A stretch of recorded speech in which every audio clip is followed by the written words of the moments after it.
আন্তর্জাতিক ক্রিকেট রাজনীতিতে যখন বাংলাদেশকে ঘিরে উত্তাপ তুঙ্গে, ঠিক তখনই বাংলাদেশের ন্যায্য দাবির পক্ষে আইসিসির বিরুদ্ধে গিয়ে প্রশ্ন তুলেছিলেন সাবেক অজি ক্রিকেটার জেসন গিলেস্পি। সেই প্রশ্নের পর থেকেই সামাজিক যোগাযোগ মাধ্যমে তাকে ঘিরে বরাবরের মতোই অকথ্য ভাষায় গালিগালাজ শুরু করে আবারও নতুন করে নিজেদের জাত চেনালো ভারতীয় সমর্থক গোষ্ঠী।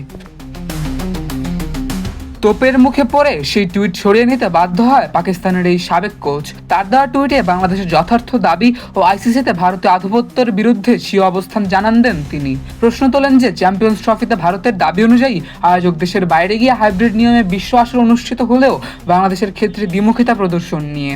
আর এই সত্য কথাই যেন আগুন জ্বালিয়ে দেয় ভারতীয়দের মধ্যে। তাকে ঘিরে শুরু হয় অকথ্য ভাষায় গালিগালাজ ও অশ্রাব্য বাক্যে সমালোচনা।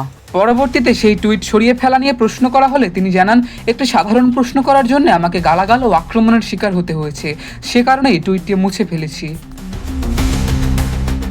ভারতীয় ক্রিকেট সমর্থকদের এরূপ আচরণ অবশ্য নতুন নয়। ক্রিকেট বিশ্বে আলোচনা সমালোচনা এক চিরায়ত বিষয়। যে কোনো কর্মকাণ্ড কিংবা পারফরমেন্সের ভিত্তিতেই সাবেক ক্রিকেটার কিংবা ক্রিকেট বোদ্ধারা সেটা নিয়ে সমালোচনা করবেন, এটা নিতান্তই স্বাভাবিক বিষয়।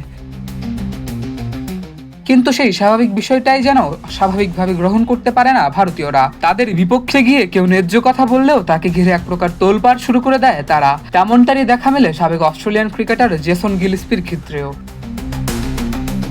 স্বপ্নিল ভুইয়া, খেলা ৭১।